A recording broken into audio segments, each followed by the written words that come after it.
Hey there, Wastelanders, it's Bretta Mike, and thank you so much for joining me. Today, we're going to be talking about, is Mr. House going to turn evil now? Or is he not going to have the same alignments that he had during Fallout New Vegas because of his new potential AI form? Now, this theory stems off the basis that Mr. House isn't alive anymore, and I think that because he literally tells Cooper he thanks him for bringing him back to life, and then goes on to talk about all the ways people have tried to kill him. So I think it's safe to say that his mind has been successfully uploaded not only to the Lucky 38, but now to the Mr. House database. And with Cold Fusion, he can do a lot now. But that's not what we're talking about today. We're talking about, is he going to stay the same, or is something going to happen in his code? Is he going to turn evil like a lot of the other AIs that we know? Now, these aren't personalities that are going wrong. These are AIs, but they're in the same ballpark. And what happens when, if we copied my brain right now and we put ourselves up against the same things, would I react differently every single time, or would it be the same? Would there be potential different outcomes? Who knows? Now, do I think that this is a possibility the show could take? Yes, because they are really bad at writing. But I don't think it's something long-term good. I don't think it's good for the character at all, to be honest. If I'm being honest, I think making Mr. House a bad guy just shows that they don't really know who Mr. House is. But the question is still there. Could he turn evil, or could this new AI House, his backup, have different plans now? Or may he stray from his plans of, space travel, colonization, and such? Which is awfully similar to what the Enclave kind of want to do. But that's for another video. So,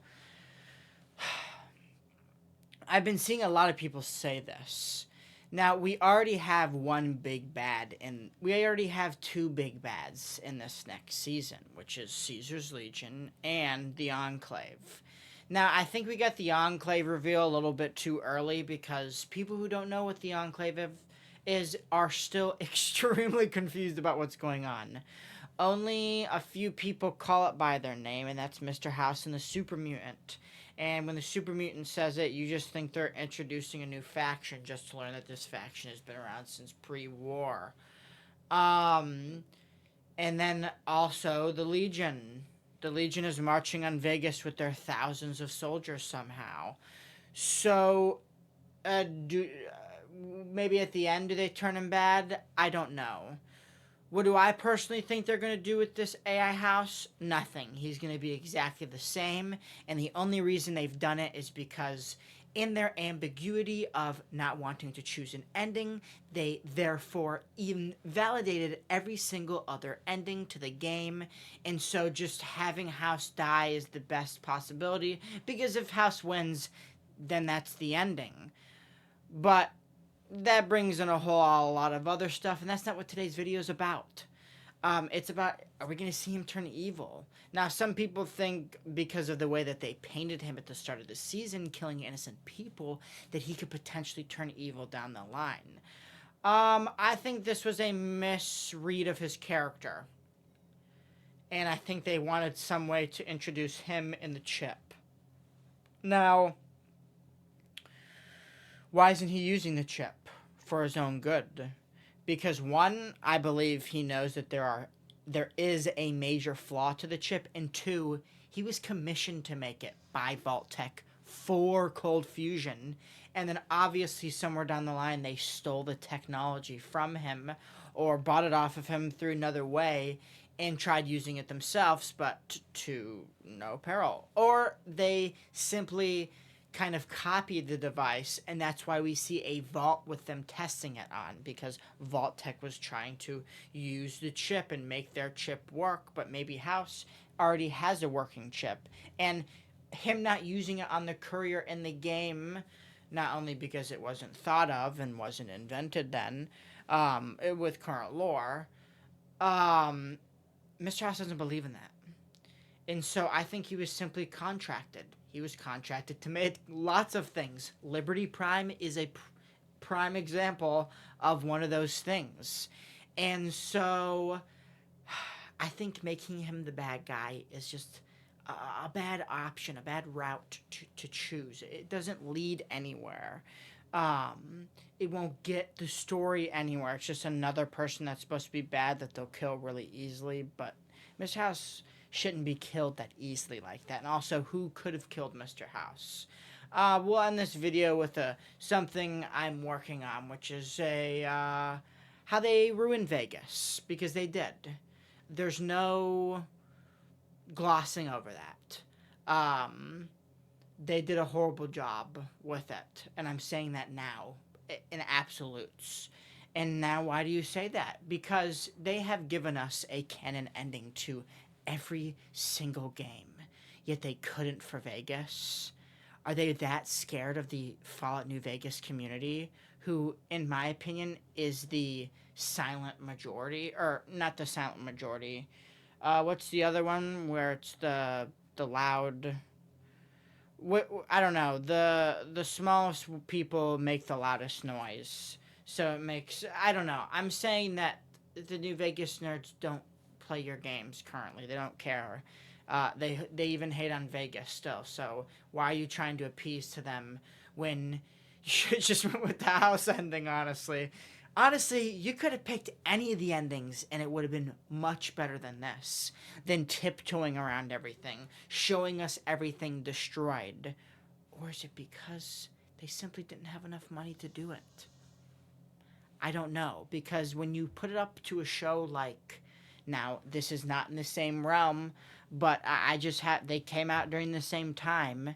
If you put Fallout next to A Knight of the Seven Kingdoms, and I have a big feeling that Fallout had a much bigger budget than The Knight of the Seven Kingdoms, and you see what they're able to do with their place being in one area, no magic, no big spectacles besides a little bit of jousting at the start, a fist fight, and then a big fight at the end with only 7 people, and you compare it to the Fallout show, you go, oh my gosh, how does this do so much better when this has all of this attached to it? And it's because of the story.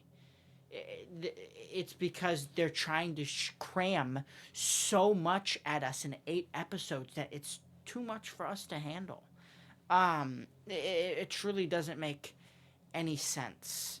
And them trying to, what they're saying, everyone thinks they won, it made the ending of New Vegas completely invalidated. And I don't know why they did that. Like, that's the worst thing they could have done. Them trying to appease to everyone, they have appeased to nobody now. And I think they're going to start to see the backlash from that.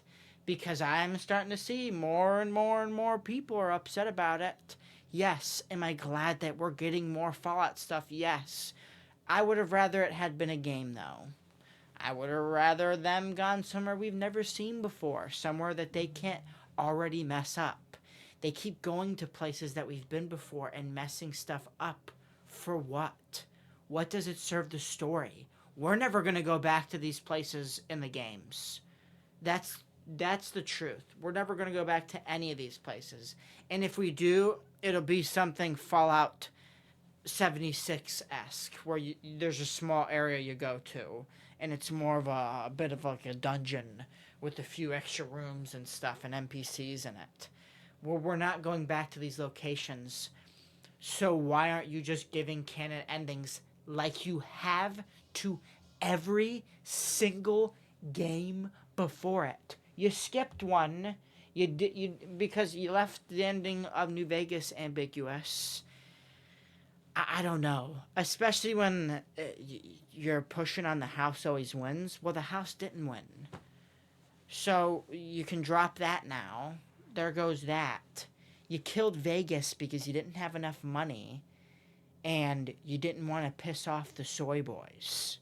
That's what what mostly was the money issue, which is what this season was supposed to bring in. But I still don't think it was Maybe I'm wrong, but I remember about halfway through the season, it was not even coming close to what the first season was like. But yeah, I don't know that for sure yet. And I will know because this next Monday, I'm going to be watching all of Fallout in one sitting in a live stream. I don't know when I'm going to start it. Probably early in the day, and I'll tell you guys where I'm at. We'll talk after each episode. I'll talk after each season, but I need to watch it all because I need to analyze these two seasons back to back because something just felt off. Um, but yeah, I think I've talked for far too long about this. Most likely, it doesn't make sense. It really doesn't make sense to me. But yeah, they're not making Mr. House bad. Went off like on a tangent like always, but I have a lore video planned for tomorrow that I've been trying to work on in the background. The lore videos take a little bit longer, so who knows? We may need to add another break day to the roster. Um, because I can pump out these discussion type videos very easily. But the lore ones take time because you actually gotta go through the story and get all the information and such, and it's proving harder than I thought. But yes, also, I want to thank you guys so much. The last time I checked, we were at 1,411 subscribers. You guys are the best, and I appreciate each and every single one of you. I also want to thank my new members of the Brotherhood of Mike. Um, and the membership upgrade. Our first member, Swahili, Reckham Stampa, and Before AI. I appreciate you guys very much. And yeah, I'm not sure if I will be live tonight. I probably will go live, but if you want to know more updates on that and when videos are coming out, all that, why don't you go and check out the Discord? I'll have a new link. I've been seeing people say that it was not working. But with all of that being said, you don't forget. You are cared for, you are loved, and you stay safe out there, Wastelanders.